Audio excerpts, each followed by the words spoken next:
अस्सलाम वालेकुम, hello and welcome to No Fluff with Umaima Sheikh. और आज फिर हमारे साथ एक बहुत सीजन्ड प्रोफेशनल एंड कंसल्टेंट मौजूद हैं, doctor Tahira Zafar, who is DCP FRC path haematology, professor of haematology and consultant haematologist. 3 दहाइयों से ज़्यादा इनका सफ़र एसोसिएशन रही हीमोफीलिया के साथ। मैं जब इनका इंट्रोडक्शन पढ़ रही थी, माशाल्लाह वो काफ़ी सारे पेजेस हैं। सो 3 दहाइयों की अचीवमेंट्स को मैं सम अप करने की कोशिश ज़रूर करूंगी। माशाल्लाह, madam is serving director at haemophilia treatment centre Rawalpindi, member of World Federation of Hemophilia Women and Girls with Bleeding Disorders Committee, founding members of Hemophilia Patient Welfare Society Rawalpindi chapter, जिसके साथ मेरे बहुत ज़्यादा इवेंट्स अल्हम्दुलिल्लाह पिछले कुछ सालों से 3-4 सालों से I am also associated with them and wonderful experiences. Okay, it doesn't finish here. She has developed first hemophilia center in government setups. PIMS में 2005 में आपने first hemophilia center एक government setup में establish किया, and the list continues. Madam, thank you so much for joining me today. आप different time zone पे हैं. Let me tell my audience कि आप UK में हैं, but still हमने कोशिश की and you were gracious enough to join us for this session. Ma'am, जब हम बातें करते हैं, डॉक्टर्स जब भी इकट्ठे होते हैं, बात करते हैं, तो वो एक मेडिकल जार्गन्स और एक बस आदत है, बैड हैबिट्स डाई हार्ड, कि मेडिकल जार्गन्स और टेक्निकल डिस्कशंस, टेक्निकल वर्ड्स बहुत यूज होते हैं। लेकिन आज हम ज़रूर कोशिश करेंगे कि हमारी ऑडियंस जो नॉन मेडिकल हैं वो इतनी आसानी से चीज़ों को समझ जाएं जैसे कोई एबीसी की बात करता है। ठीक है। So talking about non medical people, general people, एक आम बंदा, उसके लिए बताइए कि ब्लीडिंग डिसऑर्डर्स क्या हैं, और जिस बंदे का ताल्लुक ही नहीं है हेमाटोलॉजी से और पैथोलॉजी से, why should he care about कि ब्लीडिंग डिसऑर्डर्स क्या हैं। बहुत शुक्रिया मामा, आपने बहुत अच्छा इंट्रोडक्शन कराया और मुझे बहुत खुशी है कि हम उर्दू में बात कर रहे हैं ताकि ज्यादा से ज्यादा जो हमारे लोग हैं, हमारी जो कम्युनिटीज हैं, जो पेशेंट्स हैं, उनकी फैमिलीज जो हैं, जिनको चाहिए ये इंफॉर्मेशन और दूसरे लोगों को उन तक ये पहुंच सके। और बहुत शुक्रिया कि आपने इतने जरूरी किस्म के टॉपिक को आज जिस पे हम बात कर रहे हैं, जो मेरे दिल के बहुत ही ज्यादा करीब है, और मैं बहुत खुश होती हूँ क्योंकि इसके लिए हमें बहुत अवेयरनेस चाहिए। मैं आपको सबसे पहले तो बताती चलूं कि हीमोफीलिया पॉपुलेशन के हिसाब से हमारे यहाँ तकरीबन 25,000 सिर्फ हीमोफीलिया के पेशेंट्स होने चाहिए।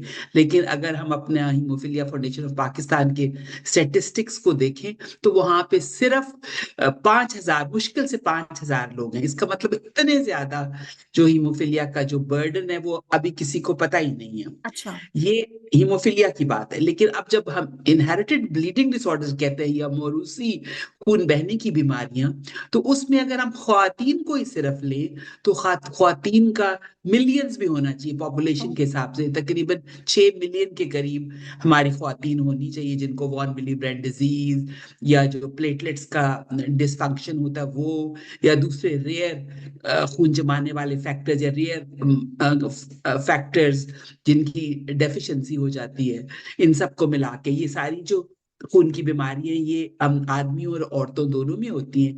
लेकिन हीमोफीलिया का जहां तक ताल्लुक है वो वो लड़कों में ज्यादा होता है, लेकिन लड़कियों में या खवातीन में भी वो पाया जाता है।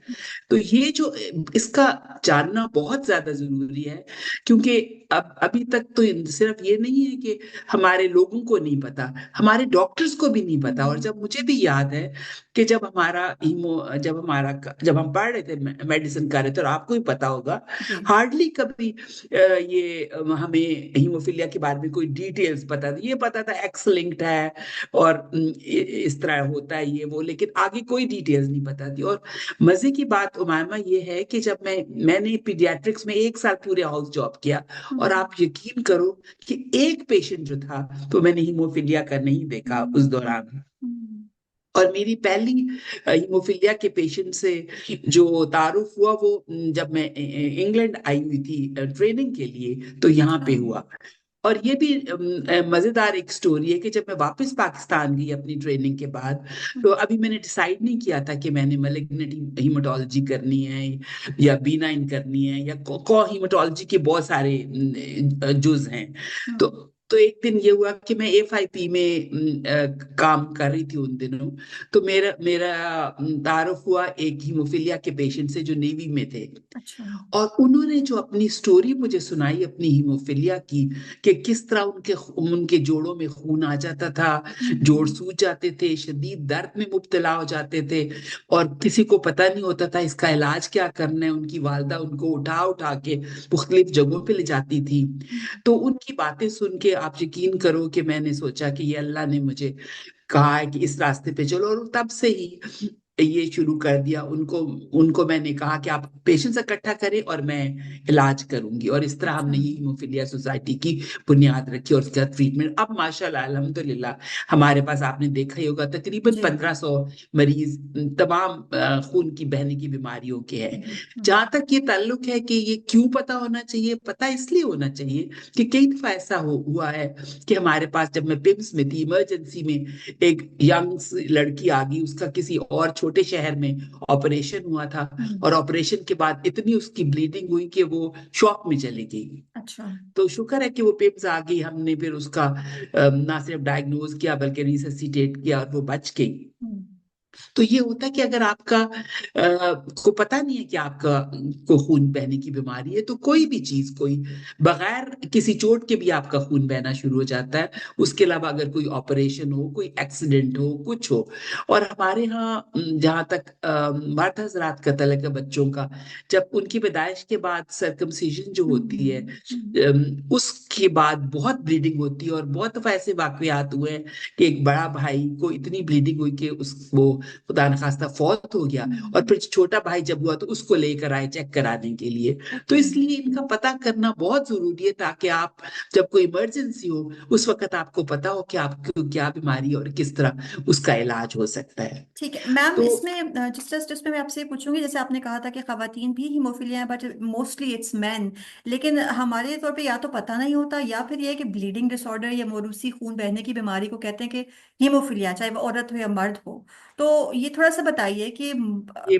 जी। बहुत अच्छा सवाल है उमामा। ये किसी को भी नहीं है सच पता। देखिए, जहां तक सिर्फ असल में प्रॉब्लम ये है कि हीमोफीलिया का एक छतरी सी है, जी। अम्ब्रेला है, जी। जी। जिसके नीचे हर को जितने भी ब्लीडिंग डिसऑर्डर है उनको घुसा दिया जाता है कि भाई ये हम्म। सारे हीमोफीलिया। हम्म। हालांकि ऐसी बात नहीं है। हम्म। अब जब हम कहते हैं मर्दों में ज्यादा है, तो वो हीमोफीलिया, खास तौर पे हीमोफीलिया को ही हम कहते हैं कि ठीक ये है। मर्द हजरात में होता है। ठीक है। लेकिन खवातीन में भी अब हीमोफीलिया की जो होती सॉर्ट ऑफ कैरियर्स ही है। हम्म। लेकिन उनमें जब लेवल्स लो हो जाते हैं तो हम हम्म। उनको भी अब हीमोफीलिया ही कहते हैं। ठीक है। अब जहां तक ये ताल्लुक है जो दूसरे मौरूसी खून की बीमारियां, जैसे मैंने पहले जिक्र किया कि हीमोफीलिया के अलावा von Willebrand disease, Glanzmann Glanzmann. Thrombasthenia, factor 5, factor 7, factor hmm. 10, factor 13, ये सारे जो हम्म। है जो रेयर ब्लीडिंग डिसऑर्डर्स हैं, ये हम्म। सब खवातीन और मर्दों में बराबर के होते हैं। अच्छा, इसमें यह है कि खवातीन में ज्यादा इनकी इम्पोर्टेंस इसलिए है कि खवातीन को बाद में जब माहवारी का जब सिलसिला शुरू होता है, उस वक्त बहुत ज्यादा माहवारी में इश्यूज आते हैं, प्रॉब्लम्स होती हैं, जिसकी वजह से वो सामने आ जाती है। मैम, और इसमें हम आज थोड़ी सी देर में चलते हैं खवातीन, इंशाल्लाह इसमें डिटेल में बात होगी। लेकिन मैं सिर्फ अभी नाम पे हूँ और पेशेंट के अपने जानने के लिए, क्योंकि जब भी मैं आपके इवेंट्स में गई हूँ मुझे एक चीज़ बहुत अच्छी लगी कि आप हो गई डॉक्टर लुबना, हो गई आप लोग पेशेंट्स के साथ बैठ के, जो पेशेंट वेलफेयर सोसाइटी है तो सारे पेशेंट से ताल्लुक है, कोई ऐसा नहीं कि आपने पूरी दुनिया को बिठा लिया और पेशेंट्स जो बेनिफिशरीज होने चाहिए वो नहीं। सो उसमें मुझे बहुत अच्छी लगी चीज़ें कि आपका एक जैसे ट्यूटोरियल या एक कैजुअल सा माहौल होता है, पेशेंट्स बैठे होते डिस्कशंस हैं, वगैरह जी। डिस्कशंस होती है और बाकायदा क्वेश्चन पूछा जाता है कि आपको पता है आपको क्या बीमारी है। हर बंदा ये नहीं कहेगा कि मुझे हीमोफीलिया, हो सकता है हीमोफीलिया हो सकता है उसको ग्लैंड्स में हो सकता है उसको फैक्टर 8 हो सकती है फीमेल जो है उसको वॉन विलिब्रेंड हो। तो वहां पर पेशेंट का जानना बहुत जरूरी है, मुझे पर्टिकुलरली कौन सा है, क्योंकि आप अब इसमें बताइएगा कि इसमें क्यों जरूरी है, क्या ये डॉक्टर्स की अपनी क्लासिफिकेशन है, हम क्यों इसमें सर खपाएं, भाई इतना मुश्किल वर्ड है।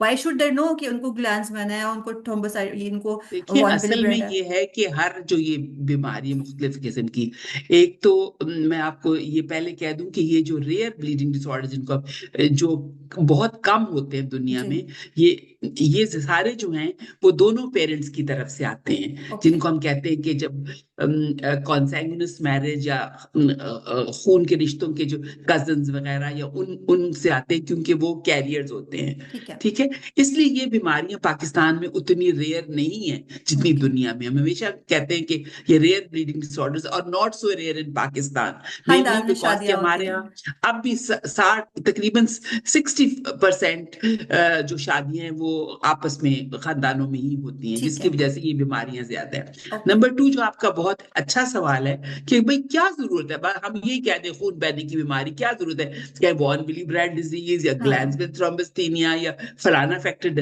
वो जरूरी उमामा इसलिए है कि इसका इलाज फर्क है।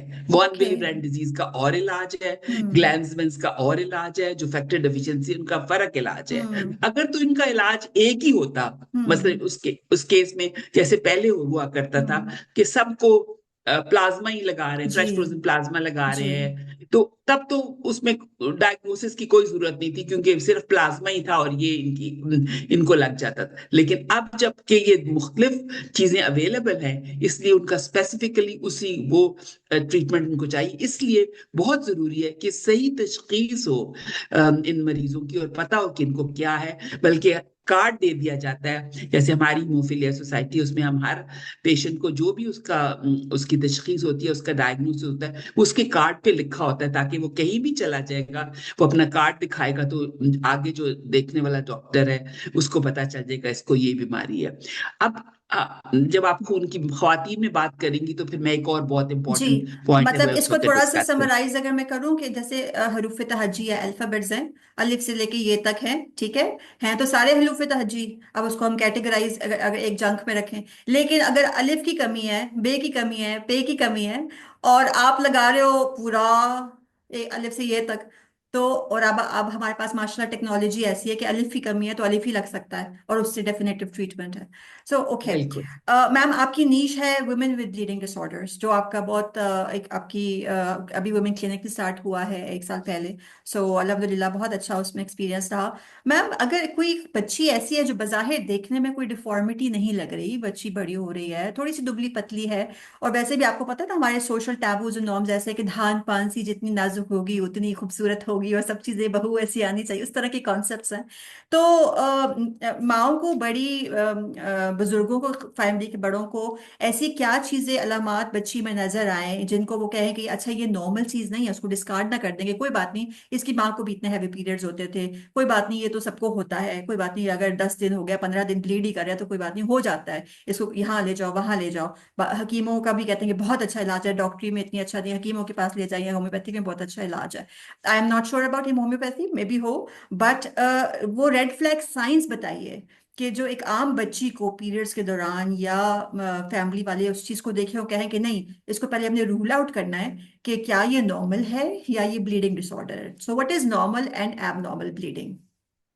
सबसे पहले तो मैं ये बताना चाहूंगी कि ये जो हमारी, जैसे मैंने कहा था, मिलियंस में ये बच्चियां और खवातीन हैं जिनका कुछ पता नहीं है, इनको कोई ना किसी ने सुना है ना इनको किसी ने देखा है। इसीलिए मैं इनके बारे में बहुत वो रहती हूँ, क्योंकि इनको इश्यूज बहुत होते हैं। जैसे आपने कहा क्या क्या चीजें हो सकती हैं, एक तो जो छोटी बच्चियां होती हैं जो अभी जिनकी माहवारी शुरू नहीं होती, उनको नॉर्मल किस्म की, जैसे नाक से खून बहना, दांतों से खून बहना, नील पड़ जाना, ज्यादा नील पड़ जाना। उसके अलावा अगर कोई इनकी अगर सर्जरी हुई है तो उसमें ज्यादा बहुत ज्यादा खून का बहना, फिर दांत अगर निकला है, दांत जब गिरते हैं उस वक्त खून का ज्यादा बहना, और फिर ज्यादा मसला इन खवातीन में तब आता है जब माहवारी शुरू हो जाती है। ओके। उसमें भी हमने देखना है, और आपकी ये बात बिल्कुल सही कि अगर एक फैमिली में, मसलन एक फैमिली में वॉन विली ब्रेड डिजीज है, उसकी वालदा को भी उतने ही हैवी पीरियड्स होंगे, उसकी किसी और बहन को भी होंगे, उसकी और खानदान में नानी को या खाला को या उनको भी होते हैं। हम्म। तो एक तो पहली बात है कि वो पहले ही इतना बड़ा ये एक है माहवारी के बारे में बात करना लड़की के लिए, कि पहली बड़ी मुश्किल से वो अपनी शायद माँ से बात करे और माँ भी हश हश उसको करा दे, नहीं नहीं नहीं नहीं, ये तो मुझे भी ऐसे होता है, इसको कुछ करने की जरूरत नहीं है। और अगर कोई ऐसी माँ हो जो जिसको मतलब ख्याल है कि नहीं मेरी बच्ची को कुछ हो रहा है, ये कोई जरूर कोई इसको मसला है और किसी डॉक्टर के पास ले जाए। तो चूंकि डॉक्टर्स को भी उस तरह की अवेयरनेस नहीं होती, और हमारा जो कॉन्सेप्ट पुराना है कि हीमोफीलिया आदमी में होता है, तो वो भी उसको डिसमिस कर देते मिस हो हैं। जाए। नहीं नहीं जी, ये तो आप तो लड़की हो, आपको ये नहीं होगा। तो आप ये सोचो कि एक लड़की जो पेन में है, जिसको इतनी माहवारी हो रही है, बहुत ज्यादा हो रही है, उसको डिसमिस कर दिया जाए और पूरी जिंदगी वो बगैर किसी डायग्नोसिस के रहेगी, यानी कि उसका कुछ नहीं होगा, और खुदा न खास्ता कोई किसी इमरजेंसी में जाएगी तो शायद उसको फिर उसका इलाज हो सके। तो ये जो मैंने अलामात आपको बताई हैं, यही वाली अलामात मेन होती हैं। और जहां तक हमें ये भी आइडेंटिफाई करना होता है कि हम किसको हैवी मेंस्ट्रुअल ब्लीडिंग या माहवारी का ज्यादा होना किसको कहते हैं, जी। क्योंकि सबसे पहले मतलब छोटी बच्ची में जब माहवारी शुरू नहीं होती तो ये नाक से खून और मुख्तलिफ दांतों से, मुंह से, ब्रूजेस की वजह से उनकी एचबी कम हो जाती है, ओके। हीमोग्लोबिन कम हो जाती है, जिसकी वजह से उनको अनीमिया होगा, जैसे आप कह रही है, कमजोर होंगी, थोड़ा पीलापन होगा। जी। तो लड़कियों में अगर अनीमिया है तो ये एक रेड फ्लैग जो शुरू ओके। से, एक तो ये ब्लीडिंग वाली अलामत, और दूसरी जब उनका अगर चेक कराएंगे तो उनको अनीमिया होगा, तो ये एक बहुत बड़ा रेड फ्लैग है छोटी बच्चियों में। ओके। जब हैवी मेंस्ट्रुअल ब्लीडिंग को देखें तो उसमें एक तो ये होता है कि खून के लोथड़े बड़े बड़े से, यानी 1 इंच के करीब बड़े बड़े लोथड़े होते हैं। दूसरा, 7 दिन से ज्यादा अगर ब्लीडिंग होगी तो वो भी हैवी मेंस्ट्रुअल ब्लीडिंग है। उसके अलावा अगर फ्लडिंग हो जाएगी, बहुत ज्यादा खून निकल आएगा। उसके अलावा अगर उनको अपना वो पैड बार बार 2 घंटे से कम टाइम में चेंज करना पड़ेगा, तो ये अलामत है। उसके अलावा उनकी जो लाइफ को जो भी चीजें इमोशनल, साइकोलॉजिकल, उनकी वर्क को, यानी काम पे नहीं जा सक रही, स्कूल नहीं जा सक रही, मिस हो रहे हैं डेज। मिस हो रही हैं, लोगों के हम्म। सामने नहीं आ सकती, तो ये सारी चीजें भी उनकी क्वालिटी ऑफ लाइफ को जो अफेक्ट करती है। ये सारे बहुत बड़े बड़े बड़े वाले रेड फ्लैग्स हैं, और ठीक है। इससे हम डायग्नोज करते हैं कि हैवी मेंस्ट्रुअल ब्लीडिंग है। ओके। एक दफा जब हैवी मेंस्ट्रुअल ब्लीडिंग हो जाती है, होती है, तो जहां पे भी मोस्ट लाइकली ये गायनी के पास, गायनेकोलॉजिस्ट के या पास ही जीपीज जाती के है। पास गए या और गायनी के फिर पास। ये इंपॉर्टेंट है, ये गायनेकोलॉजिस्ट को ये पता होना की अवेयरनेस इस लिहाज से हम्म। कि ये चीजें अब हैवी मेंस्ट्रुअल ब्लीडिंग उन्होंने डिटेक्ट कर ली, क्योंकि वो उनका जी। उनका तरीका है अमल वो उसी तरह है। अब ये कि इन जिन लोगों को हैवी मेंस्ट्रुअल ब्लीडिंग होती है, उनमें से 20, 22, 24% जो लोग होते हैं उनको इनहेरिटेड ब्लीडिंग डिसऑर्डर्स होते हैं। ओके। तो तो जब हैवी मेंस्ट्रुअल ब्लीडिंग के साथ ये और चीजें भी लग जाती हैं, मसलन nose bleeds, dental bleeds, operation के बाद ब्लीडिंग, पोस्टमार्टम अगर खातून को डिलीवरी के बाद बहुत ज्यादा खून बहे उसका, वो अगर दांत निकाला है तो वो तो हैवी मेंस्ट्रुअल ब्लीडिंग जब ये चीजें भी साथ शामिल हो जाती, और या साथ फैमिली हिस्ट्री, तो हम्म। मैंडेटरी है, बहुत सख्त जरूरी है कि उनकी स्क्रीनिंग कराई जाए स्क्रीनिंग फॉर कराई जाए। Inherited bleeding disorders. मैम इसमें तो हमारा अब व्यूअर जो है, अगर वो गौर से सुन रहा है और उसने चीज़ कोई मिस नहीं की, तो वो तो माशाल्लाह ही इज़ वाइज इनफ कि वो जाके एटलीस्ट ऐसा कुछ देख रहा है अपनी बच्ची में, अपनी फैमिली में किसी को, या बाज़ दफ़ा होता है आपस में बातचीत होती है तो वो कहे एटलीस्ट जाके ये चेकअप करा लो हॉस्पिटल। अब वो तो पहुंच गया second step, this is where we fail again. Second step है कि वो हॉस्पिटल पहुंच गया, अपनी तौर पे वो किसी छोटे क्लिनिक में जा रहा है, डीएचक्यू में जा रहा है, बीएचयू में जा रहा है, या किसी कम्युनिटी की क्लिनिक में जा रहा है, जीपी के पास, जिस जीपी ने प्रोबेबली हाउस जॉब के बाद कोई सीएमईज नहीं की, कोई उसने एक्स्ट्रा कोर्स नहीं किए, कोई और ऐसी चीज, या हेमाटोलॉजी में तो वैसे ही हाउस जॉब नहीं होती है। सो मैम अब ये बताइए कि हॉस्पिटल्स के हाल तो आपको पता है, अगर तो कोई टर्शरी केयर या कोई ऐसा हॉस्पिटल है जहाँ पर डॉक्टर्स ट्रेन होते हैं, तो वहां पर तो चलो पेशेंट एडमिट हो गया, उसकी हिस्ट्री फिर भी वी एक्सपेक्ट के ले लेंगे। ओपीडी में तो बिल्कुल टाइम नहीं होता। गवर्नमेंट सेटअप आप देख लें या प्राइवेट सेटअप देख लें, इतना हजूम है मरीजों का। ओपीडी में पेशेंट जो है, आपने सुबह 9 बजे से 2 बजे तक, अगर गवर्नमेंट में देखना है, प्राइवेट में तो चलते रहते हैं शाम तक, गवर्नमेंट में 100-150 पेशेंट ऊपर गिर रहे होते हैं, इट्स सो डिफिकल्ट। तो वहां जाके भी पेशेंट मिस हो जाए, तो आप मुझे ये बताइए सबसे इजी तरीका हमारे व्यूअर्स के लिए कि इस पूरे डायग्नोसिस का क्या प्रोसेस है, किधर जाया जाए अगर इस तरह के रेड फ्लैग साइंस नजर आ रहे हैं। आपने बहुत सही कहा कि यही वजह है, कि वजूहात क्यों है कि हमारे पास इतने कम मरीज हमारे पास रजिस्टर्ड हैं, या जिनको पता है कि उनका क्या डायग्नोसिस है। यही वजह है कि उनको देखा नहीं जाता, टाइम नहीं होता डॉक्टर के पास देखने के लिए। फिर छोटे जगहों पे, छोटे शहरों में लेबोरेटरीज नहीं है, अगर हैं भी तो वो बहुत टेस्ट बहुत महंगे हैं, और वो उनके लिए कराना नामुमकिन है। दूसरा, ये औरतों के लिहाज से आदमियों को पता ही नहीं होता, उनके यानी कि उनके लड़की के वालिद को पता ही नहीं होता कि मेरी लड़की को माहवारी की इतनी प्रॉब्लम्स हो रही हैं। तो ये सारी चीजें मिल मिला के इकट्ठी हो जाती हैं। उसके लिए बहुत जरूरी है हमारे जो मरीज हैं कि उनको फिर, अगर उनको ये रेड फ्लैग्स हैं, ये उनको लाल झंडे नजर आ रहे हैं, उनको पता चल रहा है, जिस तरह मैंने आपसे पहले जिक्र किया कि ये जो खतने जो होते हैं, ये जी जी। सर्कमसिजन जब बच्चों की होती है, उसके लिए अगर एक को प्रॉब्लम हुई है तो दूसरे भाई के दूसरे लिए को। वो मेन शहर आ जाते हैं। तो इसके लिए बहुत जरूरी है कि वो एक तो वो बड़े शहर में आए, जहाँ पे गवर्नमेंट हॉस्पिटल में अमूमन जो डॉक्टर्स होते हैं, अवेयर एक्टिविटीज, आपको पता जी, है एक्टिविटी एजुकेशन की होती रहती है। एक्टिविटीज ये होती रहती हैं, तो उनको कुछ ना कुछ आइडिया होता ही है इसके बारे में। हम्म। दूसरा, उन अस्पतालों में लेबोरेटरीज भी होती हैं जहाँ पे फ्री टेस्ट हो सकते हैं, तो वहां पे उनकी तशखीस हो सकती है। अब जिस तरह इस्लामाबाद में Pakistan institute of medical sciences है, इसी तरह रावलपिंडी के जो अलाइड हॉस्पिटल्स हैं, होली फैमिली हॉस्पिटल वगैरह, इस तरह के बड़े हॉस्पिटल्स में जाके वो जब डॉक्टर से मिलते हैं तो उम्मीद है कि वो उनके टेस्ट हो जाएं। अगर वो उनमें नहीं जा सकते तो फिर हमारा जो हीमोफीलिया ट्रीटमेंट सेंटर है, जो रावलपिंडी मेडिकल कॉलेज के ऑपोजिट थैलेसीमिया हाउस में मौजूद है, हम्म। उधर आ जाएं। वहां पे हमारे पूरा सेटअप है, वहाँ हमारी डॉक्टर साहब हैं जो उनको देख के मैम, उनके पाकिस्तान में टेस्ट। कहाँ कहाँ है हीमोफीलिया सेंटर्स?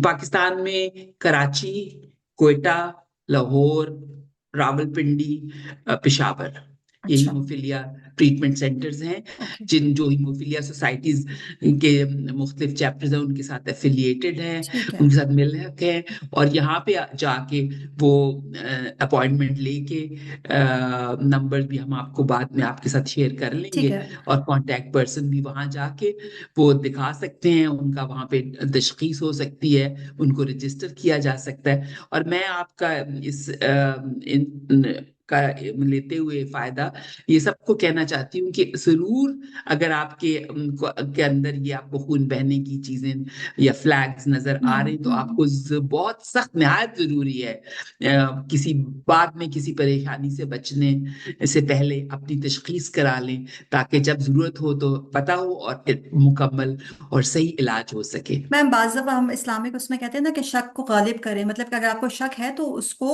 उसको समझे कि हाँ ये प्रॉपर है और उसको रूल आउट करें। तो इसमें भी अगर आपको शक है, बहुत हो गया तो क्या आपका एक दिन गुजर जाएगा थोड़ा सा ज्यादा। आपने बताया कि 4-5 सेंटर्स है पाकिस्तान में, इट्स नॉट कि सिर्फ इस्लामाबाद में या पिंडी में है, पर 4-5 है, तो आप यानी कि हर प्रोविंस से आप 3-4 घंटे की मुसाफत में पहुंच सकते हैं। और अगर इस जगह पे पहुंच के बजाय किसी और हॉस्पिटल में सारा दिन लगा के यहाँ पर पर्टिकुलर इन सेंटर्स में जाएं जिनका काम ही है, और आपको शक अगर आपका इतना स्ट्रांग हो गया जिस तरह आपने रेड फ्लैग साइंस बताएं, तो आई गेस कि बहुत ज्यादा हमें फायदा होगा। और आप मुझे प्लीज देखिए उनके अपनी कांटेक्ट नंबर्स दे दीजिएगा, हम अपनी डिस्क्रिप्शन में डाल देंगे, तो वो लोग जो भी ये वीडियोस देखेंगे वो देखिए, कांटेक्ट कर जान सकते। बचाना इस्लामी तरीके से भी अपनी जान की हिफाजत करना, जी। उसको बचाना अशद जरूरी है। अल्लाह ताला ने हमें ये एक बहुत बड़ा कीमती तोहफा दिया हुआ है। तो इसके लिए बहुत जरूरी है कि आप टाइम पे तशखीस करवा लें, ताकि बाद में इलाज मुआवजे में प्रॉब्लम ना हो। प्रॉब्लम ना हो। मैम, थोड़ा सा हम डॉक्टर्स की तरफ चलेंगे जो जूनियर डॉक्टर्स हैं या हाउस जॉब कर रहे हैं। हेमाटोलॉजी में तो कोई इस तरह की अभी मेरे ज़माने में तो रोटेशन नहीं थी, आप चूंकि इंस्टीट्यूशंस के साथ भी होती हैं, अभी आजकल कोई रोटेशन, अभी हाउस जॉब जी तो जी नहीं स्टार्ट हुई होगी ना, अब यूजली जी। मेडिसिन में नहीं, ही आते हैं ऐसे केसेस।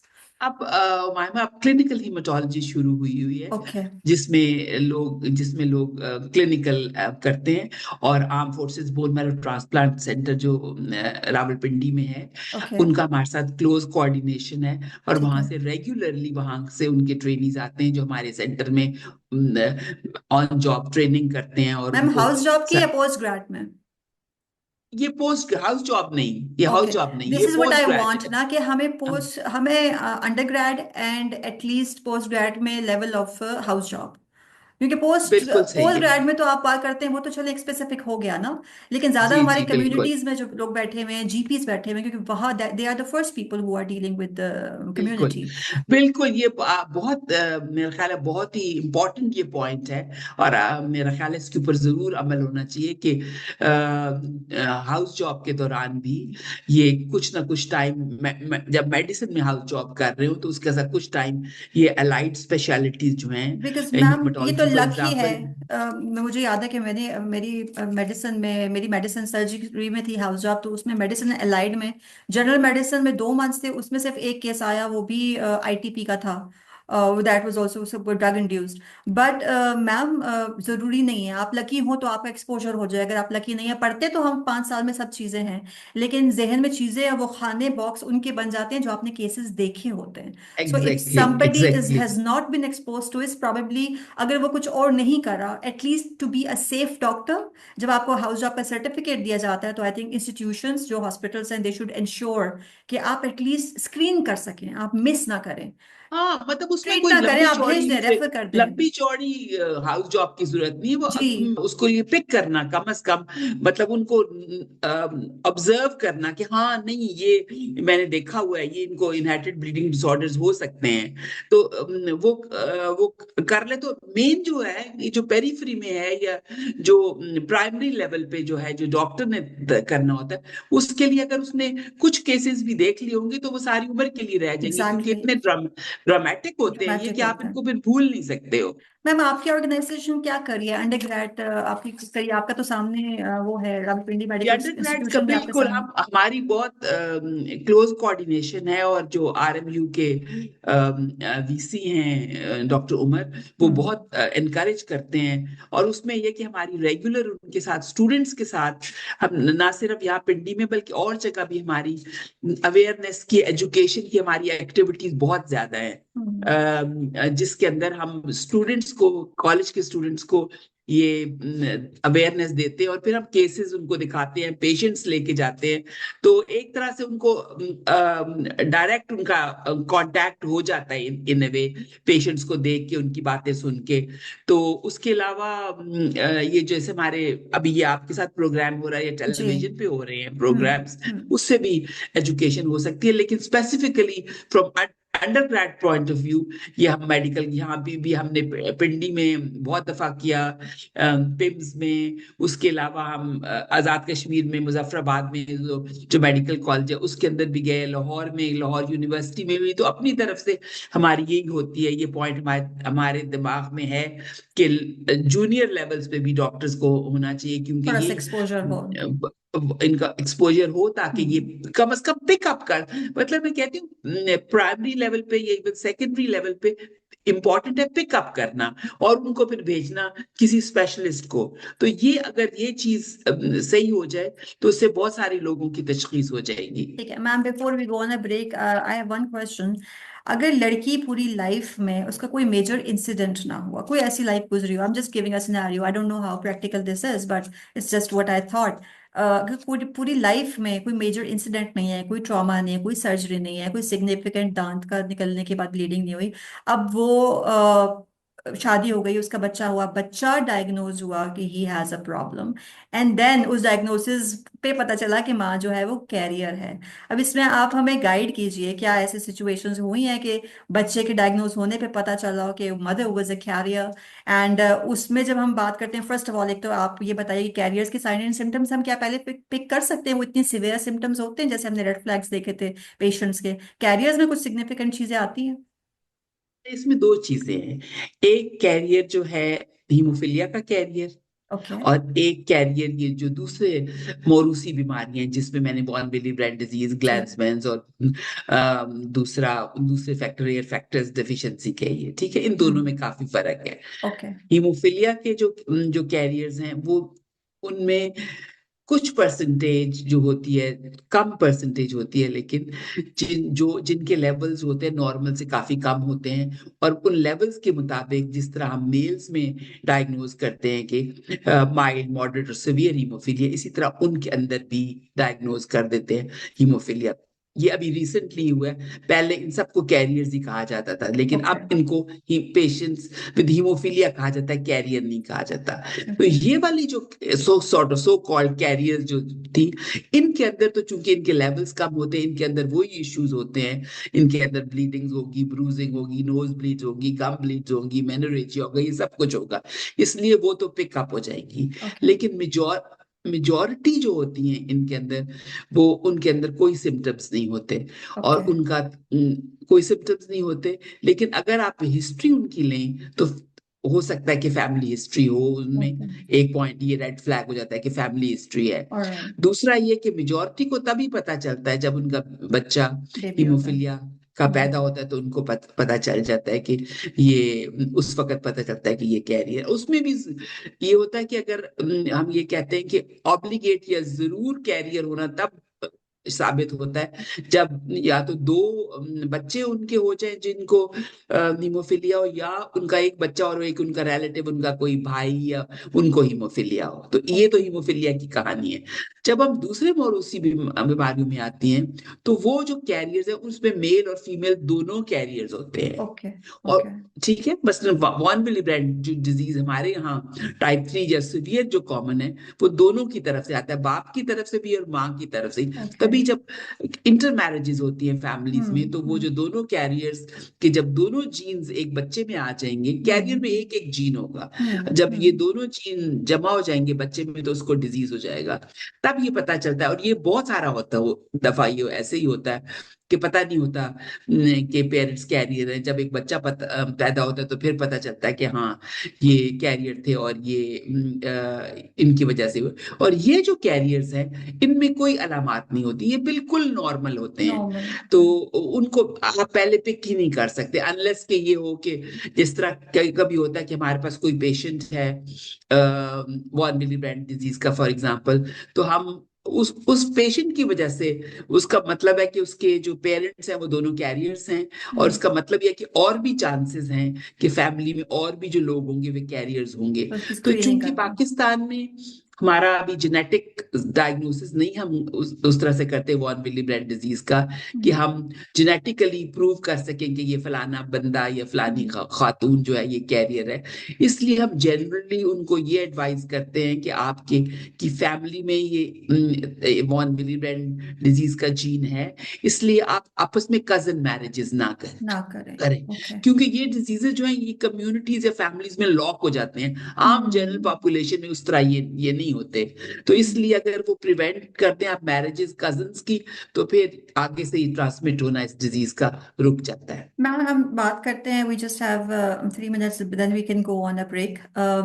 मैम जेंडर बायस की हम बात करते हैं, एक ब्लैंकेट स्टेटमेंट है, हम हर चीज़ में बाज दफा तो ब्लैंकेट स्टेटमेंट की तरह हर चीज़ में डाल देते हैं। क्या आपने ब्लीडिंग डिसऑर्डर्स के पर्सपेक्टिव में जेंडर बायसनेस देखी है? जैसे स्पेशली अगर हीमोफीलिया की मदर के आपने, अब दो की तरफ से आया तो शायद उस तरह ना देखा जाए, मदर की तरफ से आया, क्या वो ब्लेम गेम चलती है माँ के साथ या बहू के साथ? बहुत ज्यादा जेंडर बायस है हुमायमा, मैं आपको बताऊं कि ये जो एक तो पहले ही जेंडर बायस है पेरेंट्स मतलब मदर्स के ऊपर, ऐसा सच के बच्ची को तो हश करा दिया कि ये तो नॉर्मल ही होगा, कुछ नहीं होगा। लेकिन अगर बच्चे में ये चीजें हो रही हों तो बच्चे को तो फौरन अस्पताल लेके जाया जाता है। तो एक तो ये फैमिली के लेवल पे है, दूसरा आगे से हॉस्पिटल में डॉक्टर्स के लेवल पे है, जो ये समझते हैं कि ये नहीं, हीमोफीलिया तो मेल मेल में डिजीज होता है, है, इसलिए फीमेल में नहीं होगा। ये बच्ची में एज सच हो नहीं सकता। तो हम्म ये बहुत ज्यादा है। मतलब आप सोचें कि अगर जैसे बच्चियां जो है महीनों सालों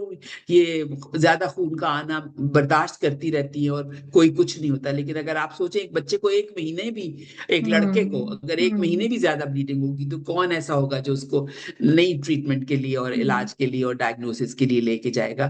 तो हम्म ये बहुत ज्यादा जेंडर बायस है, और मेरा ख्याल है कि इसके ऊपर हमें बहुत जरूरत है काम करने की, अवेयरनेस की एक्टिविटीज। और हम जब ये करते हैं, जब जो भी हमारी अवेयरनेस एक्टिविटीज होती हैं खवातीन से मुतल्लिक भी, उसमें भी हम अपने उनके वालिद को या उनके भाइयों को लेकर आते हैं। क्योंकि आपको पता ही है पाकिस्तान में जिस तरह अगर किसी खातून ने अस्पताल भी जाना है, तो या तो उसका बेटा जाएगा या उसका मियाँ जाएगा या जी कोई मेल उसके साथ जाएगा, अकेली वो नहीं जाएगी। तो इसलिए उनको बताना भी जरूरी है। और मुझे अभी तक भी याद है कि हमारी एक अवेयरनेस सेमिनार था, वर्कशॉप, तो उसमें जब वालिद भी थे और सब कुछ। तो जब वो खत्म हुआ तो एक वालिद आया, लिटरली उसकी आंखों में आंसू थे। उसने कहा, डॉक्टर साहब, मुझे तो इतनी अरसे पता ही नहीं चला, मेरी बीवी ने मुझे बताया ही नहीं कि मेरी बच्ची जो थी वो कितनी मुश्किलों से गुजरी हुई, और अब मैं आपसे वादा करता हूं कि मैं इसको जब भी कोई प्रॉब्लम होगी मैं लेकर आऊंगा।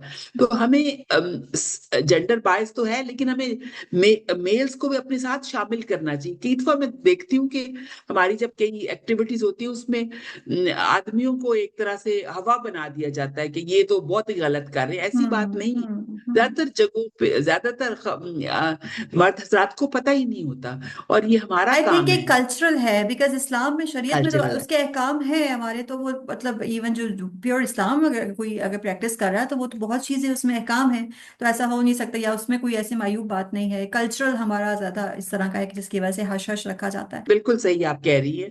और ये इसको मायूब समझा जाता है। तो मेरा ख्याल है जब तक हम इन खवातीन को एम्पावर नहीं करेंगे, इनको ताकत नहीं देंगे, इनकी आवाजों को ज्यादा मजबूत नहीं बनाएंगे ताकि ये बोल सके, माहवारी का के ऊपर से ये जो टैबू है कि इसके बारे में ये खौफनाक चीज है, गंदी बात है, इसके बारे में कुछ नहीं बातें करना, इसको नहीं करेंगे, तब तक ये हमारी खवातीन का खास तौर पे ये इम्प्रूवमेंट नहीं हो सकती। मैडम, अभी हम जेंडर बाइसेंस की बात कर रहे थे, क्योंकि साइको सोशल इश्यूज भी बहुत ज़्यादा होते हैं। जब भी आप लोगों के इवेंट्स पे आना हुआ, although I am family medicine specialist, लेकिन क्योंकि मैं लाइफस्टाइल मॉडिफिकेशन करती हूँ, तो ज़्यादातर हम उन्हीं एस्पेक्ट्स को, lifestyle modification, psycho social support को हम डिस्कस करते थे। अच्छा, अब पेशेंट जो है वो हॉस्पिटल भी चला गया, आपके साथ रजिस्टर भी हो गया, सब चीज़ें हो गई। अब जो अनमैरिड खवातीन हैं, बच्चियां हैं, उनकी एक नेक्स्ट स्टेज और फेज ऑफ लाइफ आता है कि उनकी शादी करनी है, ठीक है। अब ये एक सोशल कनंड्रम है कि होने वाले शौहर या ससुराल को बच्ची की बीमारी के बारे में बताया जाए। मतलब इसमें दोनों आते हैं। अगर मेल को है तो वो जो बेगम की होने वाले ससुराल है या बेगम है, उसको बताएं या ना बताएं, या अगर बच्ची है, फीमेल्स के लिए ये ज़्यादा ये इशू है। तो ये कनंड्रम है जो कि हर बंदे का डिफरेंट रिस्पॉन्स है। हम एज मेडिकल डॉक्टर्स, हमारी बुक्स कुछ और कहती हैं, और हम लोग अगर उसको प्रैक्टिस भी करें तो कुछ उसके रेपरकशंस बहुत डिफरेंट होते हैं। आपके माशाल्लाह 3 डेकेड्स, 3 दहाइयों का आपका सारा एक्सपीरियंस है, तो अभी तक किसी कंसेंसस पे आप पहुंची हैं कि क्या अप्रोच होनी चाहिए? हर बंदे के साथ डिफरेंट है, या ये एक आपके जहन में है कि नहीं, हम आपने बताना है लाजमी जिसके साथ शादी कर रहे हैं? ये हमारे में इतना ये बड़ा ये मसला है, और यहाँ पे भी बहुत बड़ा जेंडर बायस है।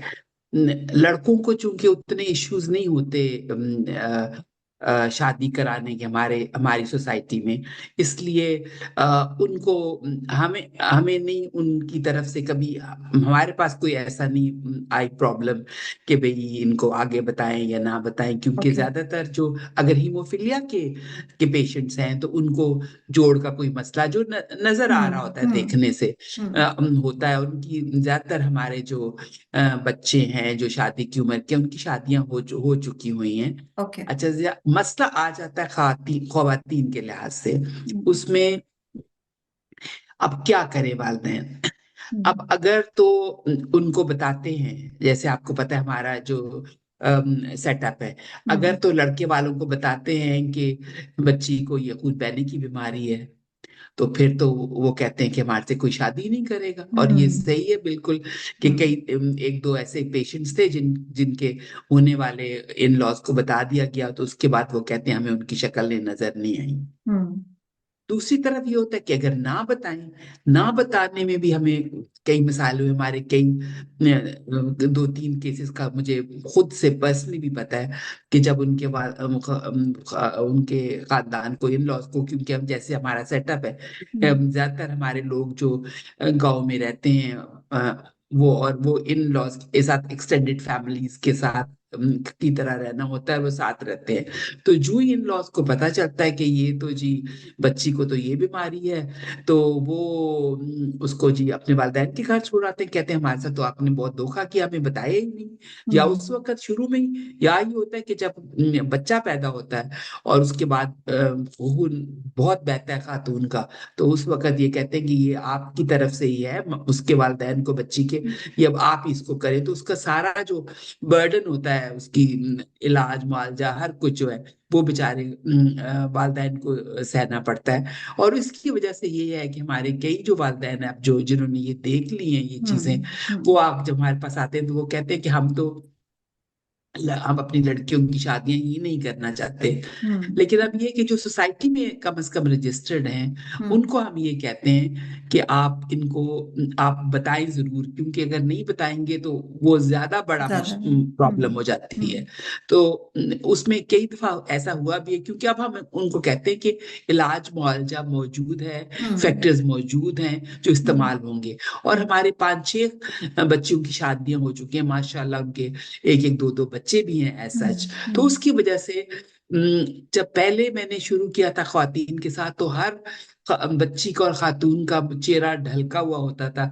कि आप ये सोचें कि एक यंग लड़की को अगर ये बता दिया जाए, पहले ये बताया जाता था अगर कोई गायनेकोलॉजिस्ट के पास भी गए हैं, ये डॉक्टर के, लेडी डॉक्टर के, तो कहेगी आपकी बच्ची को खून की बीमारी है, इसकी शादी नहीं करनी, और अगर शादी करनी है तो बच्चे नहीं होने। तो आप सोचें एक यंग लड़की को भी पता चले कि उसकी शादी नहीं हो रही, उसके क्वालिटी ऑफ बच्चे नहीं हो लाइफ रहे, खराब तो आप सोचे कि उसकी मेंटल हेल्थ के ऊपर क्या इफेक्ट होगा। एग्जैक्टली लेकिन अल्हम्दुलिल्लाह अब चूंकि इलाज मौजूद है, और जो आपको मैंने बताया था मुख्तलिफ जगहों पे सेंटर्स हैं जो इनको हम्म कवर करते हैं, तो अब ये कम से कम ये है कि वालिदैन को भी हौसला हो गया, बच्चियों को भी हौसला हो गया है। और हम्म अब आपने जैसे हमारी बच्चियों को देखा होगा अपने फंक्शन में, अब जी वो बड़ी कॉन्फिडेंट हैं, और इनके हम हमारा मतलब हमारी शादियां भी होंगी, हमारे बच्चे भी होंगे। तो अब ये चीज जो है उस लिहाज से कुछ ना कुछ कवर हो रही है। अब जिस तरह वेस्ट में अब सारा इलाज मौजूद है, जी इसलिए यहाँ पे तो कोई किसी को कोई परेशानी नहीं होती। और वैसे भी यहाँ पे जो वेस्ट में शादियां होती हैं, ये वालिदैन नहीं करते, जो ये सारे पॉइंट्स को देखते हैं, ये आपको पता है लड़का लड़की खुद ही डिसाइड जी करते हैं। तो वो उसकी वजह से यहाँ पे तो कोई मसला नहीं होता, लेकिन हमारे यहाँ वाकई ये मसला है। और इसका ये होता है कि हम कई दफा तो जो अगर कजन मैरिज हो रही हो ना, तो हम कहते हम्म हैं, एनकरेज करते हैं कि जो आपके इन लॉज हैं, जो लड़का है उसको लेकर आए। और लड़कियां माशाल्लाह अब लेकर आती हैं। अभी रिसेंटली लास्ट ईयर हमारी एक बच्ची की शादी हुई, उस शादी से पहले अपने मियाँ को, होने ध्यान से वाले मियाँ को लेकर आई, अपनी वालदा को भी और उसकी वालदा को भी। तो उस तरह हमारे साथ डिस्कशन करके, क्योंकि वो कहती हैं कि हो सकता है वो हमारी बात ना माने या समझे नहीं, तो एक हम्म डॉक्टर की तरफ से ज़ाहिर है हम उनको सही इंफॉर्मेशन देंगे। एग्जैक्टली एग्जैक्टली जो होगा। मैम तो इसमें आप जी, जी आप बोलिए मैं ये कहने लगी थी, आप कुछ ना कुछ इसके ऊपर काबू पाया जा रहा है। और मुझे इंशाल्लाह बहुत उम्मीद है कि जैसे जैसे लोगों को ज्यादा इसके बारे में पता चलेगा, हम्म उनको देखेंगे, बच्चियों को भी अवेयरनेस होगी, वो अपने साथी बच्चियों को देखेंगी कि वो ठीक ठाक हैं शादियों के बाद भी, बच्चों के साथ भी, तो उनका और कॉन्फिडेंस बढ़ेगा। मैम मेरा इसमें जो कॉन्सेप्ट थोड़ा सा है मतलब आपका एक as a professional and expert opinion मुझे ये लगता है कि जब हम कोई भी कॉन्ट्रैक्ट करते हैं अब शादी जो है इस्लामिक पॉइंट ऑफ व्यू से it's one of the best marital contract है ना निकाहनामा भी जो है वो एक कॉन्ट्रैक्ट है one of the most noble and best contract between two people is बिल्कुल निकाहनामा शादी का तो आप बिल्कुल जब बिजनेस बिल्कुल। डील्स भी करते हैं तो सारे प्रोज एंड कॉन्स हमें कहा गया कि आप बताएं नेगेटिव्स बिल्कुल बताएं बिल्कुल। पॉजिटिव्स इन्फॉर्म्ड कंसेंट हो अगर चले आप पूरे खानदान को नहीं बताते तो शौहर को जिस तरह आपने बताया कि अपने हस्बैंड या होने वाले हस्बैंड को फियांसे को लेकर आए तो जब वो जी जी। आपको एज अ डॉक्टर आप उनको सब चीजें बता रहे हैं कि चीजें अवेलेबल हैं और दूसरी आई थिंक लोगों को ये चीज सोचनी चाहिए कि अगर जिंदगी में पहले कभी कुछ नहीं हुआ आप बहू या कोई लड़की इसलिए आप नहीं चूज करते कि उसको कोई बीमारी है तो ये क्या गारंटी है कि जिसको लेकर आ रहे हैं वो आइंदा जिंदगी में बीमार नहीं होगी हमारे बिल्कुल तो सही हम है। रोजाना हम चीजें देखते हैं हर दूसरे दिन कैंसर बिल्कुल पेशेंट्स बन रहे हैं इतनी बीमारियां आ रही हैं सो आई थिंक चीजों को हेड ऑन लेना चाहिए अगर कोई फैमिली उनका कल्चरल सेटअप ऐसा है कि बच्चियों में बहुत मसला होता है शादी के बाद and if they choose not to get married तो बच्चियां इतनी स्ट्रांग हो, इंडिपेंडेंट हो, माशाल्लाह। मैं आपके पेशेंट्स देख के, पहले तो मेरा एक्सपोजर पहले ही उस तरह नहीं था, लेकिन जब आप लोगों की सोसाइटी के पास में आई, अब मैंने देखी कि कितनी बल्कि जो एक का पूरा इवेंट ऑर्गेनाइज भी करती हैं, तो मॉर्निंग में आके, सुबह सुबह आके उन्होंने अपनी ट्रांसफ्यूजन कराई, 2-3 घंटे बाद वो पूरा प्रोग्राम कंडक्ट करी थी। फिर लास्ट टाइम जो बिल्कुल। इवेंट जिसने स्टेज कंडक्ट किया, माशाल्लाह वो मेडिकल डॉक्टर है and she is a patient as well. जी। तो आई वाज अबीरा सो जी। हैप्पी। इसलिए मैंने आपके जितने पेशेंट्स हैं उनको मैंने ब्लीडिंग चैंपियंस का नाम ये रख दिया था। बीडी बीडी बिल्कुल। Champions, bleeding disorder BD champions, BD champions champions का पूरा बिल्कुल। हमने ग्रुप बनाया हुआ है। Because I was so impressed, और मैं बजाय इसके कि मोटिवेट उनको करूं, बल्कि मैं ज्यादा वहां से एनर्जेटिक मोटिवेट होके आती हूँ आपके पेशेंट्स से। सो आप ये उमामा, आप यकीन करो कि अभी पिछले साल हमारे पास वर्ल्ड फेडरेशन ऑफ हीमोफीलिया जी जी के जी। से आए थे लोग।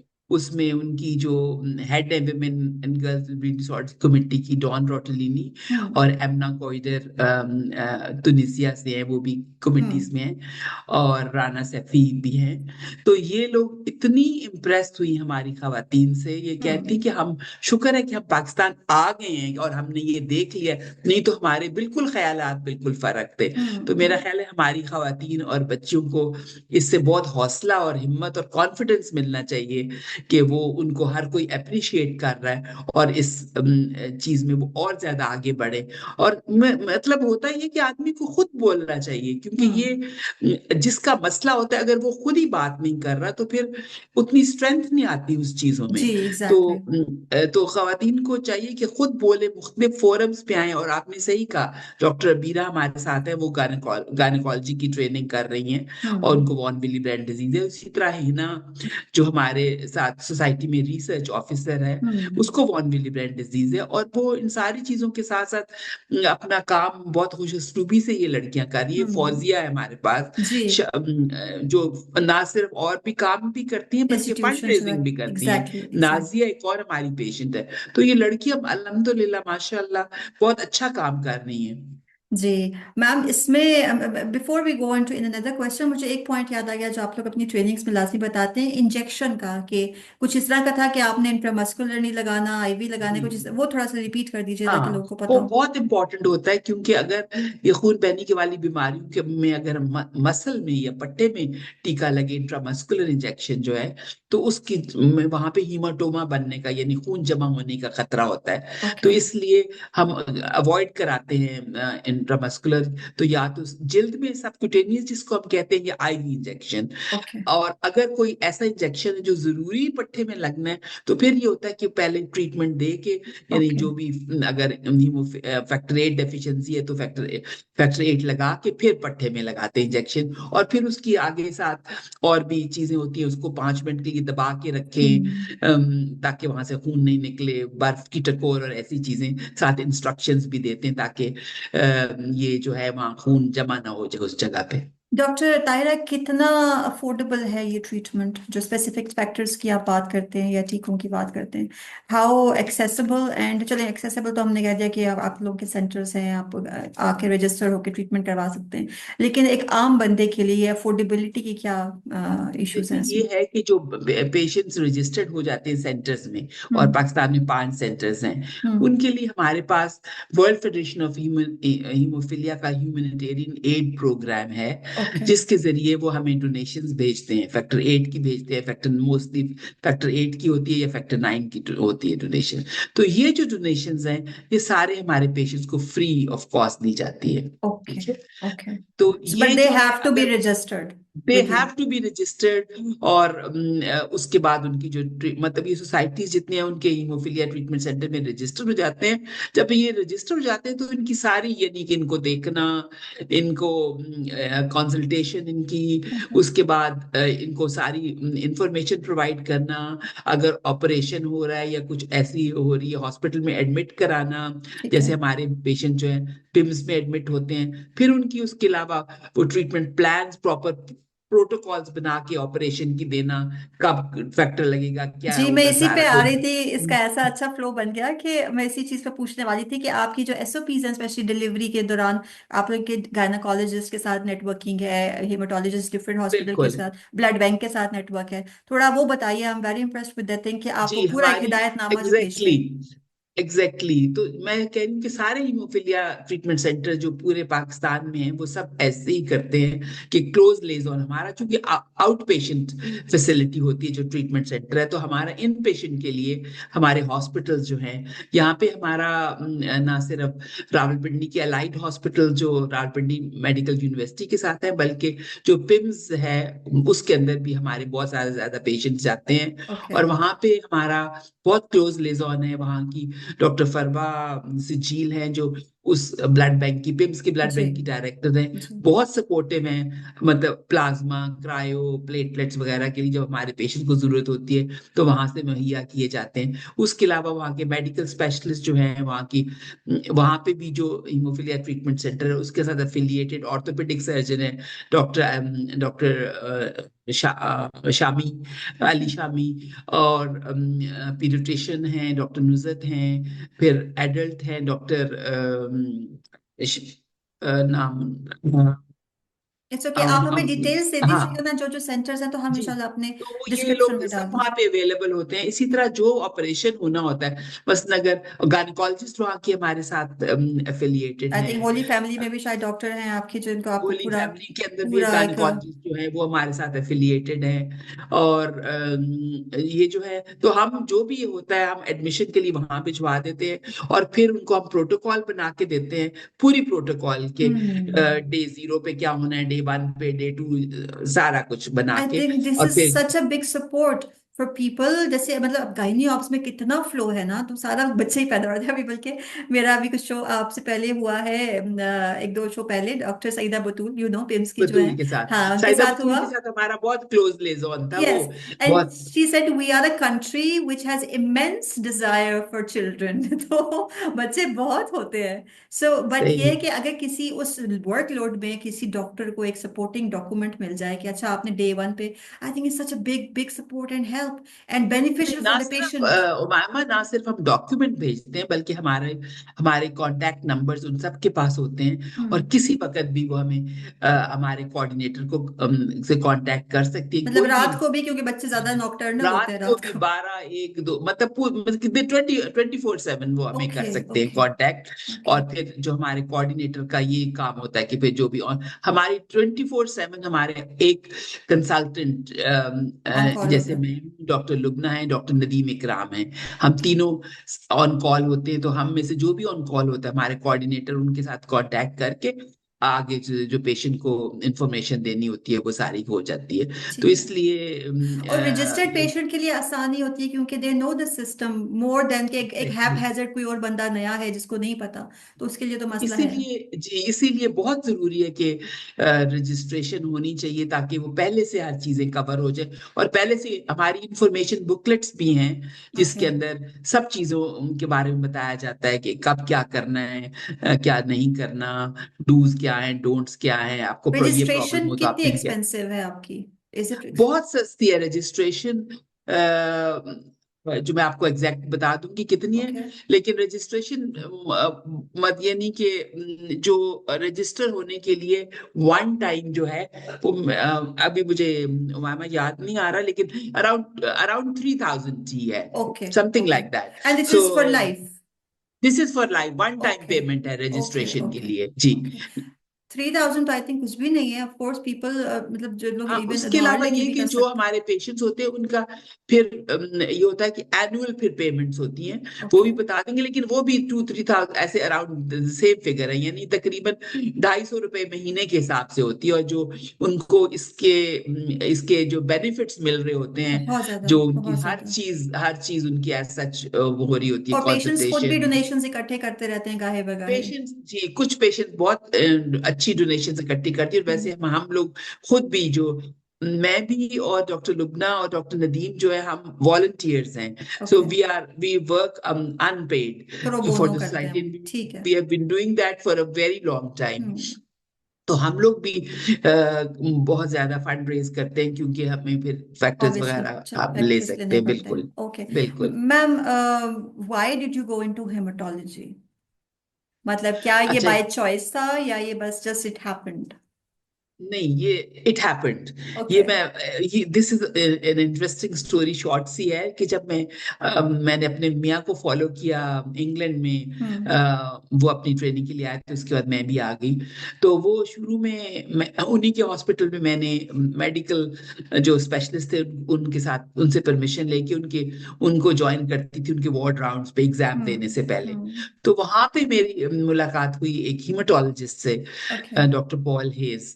उन्होंने मुझे कहा कि मुझसे पूछा तो मैंने कहा मैंने रोटेशन की हुई है पैथोलॉजी में पाकिस्तान में, तो कहते हैं why don't you come over, तुम मेरे साथ हाथ बटा दो मेरे साथ। तो हम्म। खैर मैं उनके पास चली गई और फिर बस वहां पे उनके साथ ही काम करती रही। तो हम्म। बल्कि ये हुआ कि फिर मैंने डिसाइड किया कि हीमाटोलॉजी इंटरेस्टिंग फील्ड है, तो हम्म। हीमाटोलॉजी करती हूँ। तो ये हुआ कि हमारे भी यहाँ पे पोस्ट ग्रेजुएट एक होते हैं, डीन्स होते हैं जो आपको मशवरा देते हैं। हम्म। तो उन्होंने जब मेरा उनसे इंटरव्यू हुआ तो उन्होंने कहा कि नहीं, एशियंस का बहुत बुरा रिकॉर्ड है ओके। हीमाटोलॉजी का, you should change your speciality. Okay. मैं रोती धोती डॉक्टर हेस के पास आई तो उन्होंने कहा कि नथिंग डूइंग, तुम करो इसको। तो ओके। अल्हम्दुलिल्लाह मुझे हो, अल्लाह का बहुत शुक्र है कि वो हो गया। जब मेरे एग्जाम्स वगैरह तो मुझे डॉक्टर हेस कहते हैं आप go and tell the dean now. तो मैंने कहा नहीं ओके। नहीं नहीं, कि अपनी आई डोंट काउंसलिंग वांट अपनी टू। जो है ना ट्वीक करने की जरूरत है, कि not everybody. Exactly okay. Exactly कि इस तरह की नेगेटिव काउंसलिंग वो ना करें ना। तो हम्म। खैर एनीवे, तो ये अल्लाह की तरफ से था। मैंने एक्चुअली मैंने शुरू अपना जो था कैरियर वो पीडियाट्रिक से शुरू किया था। मैंने हम्म।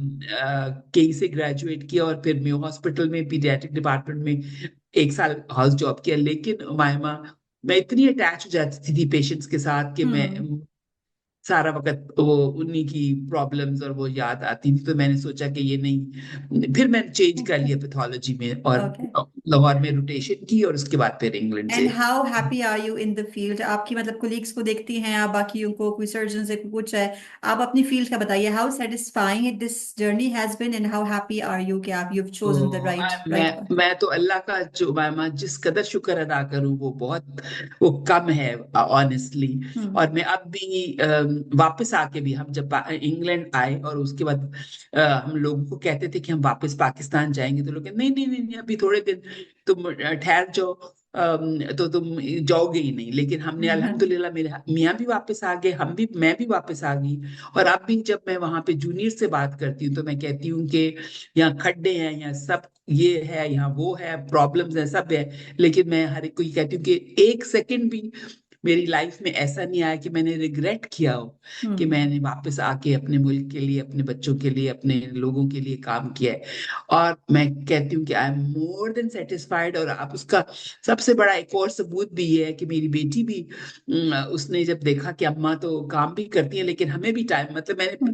प्रैक्टिस ऐसा सच नहीं किया, मैं बाद का टाइम ऑफिस के बाद का बच्चों के साथ ही गुजारती हम्म। थी। तो मेरी हम्म। बेटी ने भी खुद से फैसला किया कि वो भी डॉक्टर ही बनेगी, तो माशाल्लाह। माशाल्लाह माशाल्लाह। वो भी बल्कि डॉक्टर आपकी बनी। जो बहू हैं वो भी बहुत एक्टिवली एंगेज्ड हैं सोसाइटी एक्टिविज्म में, वो भी वो मैंने भी उनको देखा हुआ है, शी इज जी, देयर। मेरी बेटी भी बहुत इन्वॉल्व है फंड रेजिंग में। मेरी बहू भी हाँ जी। हमारे साथ है। बल्कि मेरे जो नवासा और नवासी हैं वो भी छोटे छोटे वॉलंटियर्स हैं। तो स्वीट। ये मैं चाहती हूँ कि लोगों में ये जो हमारा कॉन्सेप्ट है चैरिटी का या वेलफेयर के लिए काम करने की, छोटी उम्र से बच्चों में डाला जाए। एग्जैक्टली क्योंकि एग्जैक्टली। मैं जब तकरीबन कॉलेज में गई थी 18-19 ईयर्स की उम्र में मेडिकल स्कूल में, तो वहां मैंने फौरन ही एक ये ब्लड डोनर एसोसिएशन ज्वाइन कर ली थी, जिससे ओके। जिससे मैं ब्लड अपनी सारी जिंदगी सॉर्ट ऑफ डोनेट करती रही हूँ। सही। तो ये चीजें अगर आप शुरू में इनिशिएट करते हैं बच्चों में तो ये बहुत अच्छी बहुत अच्छा रहती हैं। Value system inculcate. Ma'am, any exactly. Advice you want to give to common people? कोई जो आम लोगों को आप एक पार्टिंग एडवाइस की टेक होम मैसेज देना चाहें, और ऑल्सो मेडिकल ग्रेजुएट्स? मैं ये हमारी लोगों के लिए तो यही मैसेज है कि आपको जहां जब भी ये इस किस्म के जो हमने जिक्र किया है, जिन अलामात का, खून बहने की अलामात का, जिसको भी अगर अपने अंदर या अपनी फैमिली के अंदर हो तो उनको ये मशवरा दें कि वो जाके अपनी तशखीस कराएं, सही जगह से करें बेहतर। बड़े अस्पतालों में जाएं, छोटे छोटे में जाने की जरूरत नहीं है। और किसी अच्छे डॉक्टर का पता करके उनको दिखाएं। नहीं तो हीमोफीलिया सेंटर्स जो हैं उनके अंदर जाके अपनी तशखीस कराएं ताकि उनका इलाज हो सके। मेडिकल ग्रेजुएट्स के लिए और डॉक्टर्स के लिए मेरा यही मैसेज है कि ये जो जेंडर बायस है कि हीमोफीलिया सिर्फ आदमी में होता है, उसको अपने दिल से निकाल दें। और उनके पास अगर खवातीन भी आती हैं तो उनको डिसरिगार्ड या डिसमिस नहीं करें। उनके अगर उनकी ये साइन सिम्टम्स को देखें और अगर उनको लगता है तो उनको इन्वेस्टिगेट कराएं। इन्वेस्टिगेट करें या फिर रेफर कर दें to the right people.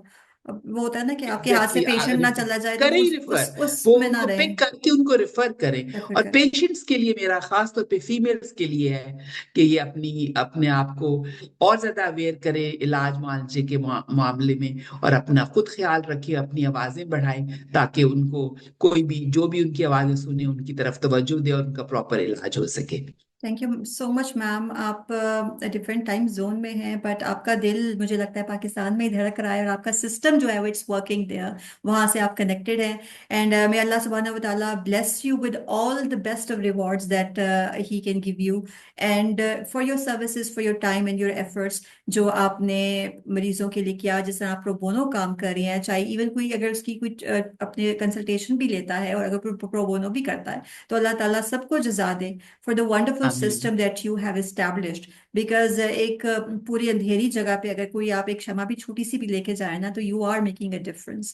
So jazakallah and may Allah bless you for all your efforts. बहुत Thank you so much for your mama, time. Thank you so much कि इतने अच्छे टॉपिक, फड़कते हुए टॉपिक पे जो मेरे दिल के बहुत अंदर है, घुपा हुआ है, Okay. इसके ऊपर बात की और मैंने बहुत खुशी से, और इसके बाद भी आइंदा भी इंशाल्लाह होगी। और मैं Inshallah. चाहती हूँ कि किसी वक्त आप हमारी जो ये लड़कियां हैं एक दो तीन, हम्म। हम्म। उनको भी इंटरव्यू करें ताकि वो भी बता सकें, उसका बहुत इम्पैक्ट होगा वो है, वो पेशेंट्स के हमारी ऊपर। एक ऑडियंस को हमारे पता है कि हमारा एक सेगमेंट है, बल्कि एक प्लेलिस्ट का थीम है लिव्ड एक्सपीरियंस। आपसे आई थिंक पहले भी जिक्र हुआ था मेरा। लिव्ड जी एक्सपीरियंस जी, उन तमाम पेशेंट्स के बारे में, उनकी स्टोरी है जो they're living with certain health condition या डिजीज, वो किस तरह मैनेज बिल्कुल कर रहे हैं, उनकी मेडिकल साइड, बिल्कुल उनकी मेंटल हेल्थ की, बाकी सब चीजें। तो इंशाल्लाह we will be adding, and कोई दो तीन लोगों को हम इंशाल्लाह जरूर इंटरव्यू करेंगे, डिस्कशन बिल्कुल करेंगे बिल्कुल, बल्कि उनके हमारा साथ। कुछ एक दो लड़कों को, एक दो दो दो, दो तीन चार लड़कियां जो हैं उनका, उनकी स्टोरी, We will वो be, उसका inshallah, we बहुत will be इम्पैक्ट following होगा up. इंशाल्लाह। We will be. Thank you so much again for your thank you so time. Much Umama, Okay, thank you, then. It was a Assalamu alaikum. Pleasure. Same here. वालेकुम अस्सलाम, वालेकुम अस्सलाम।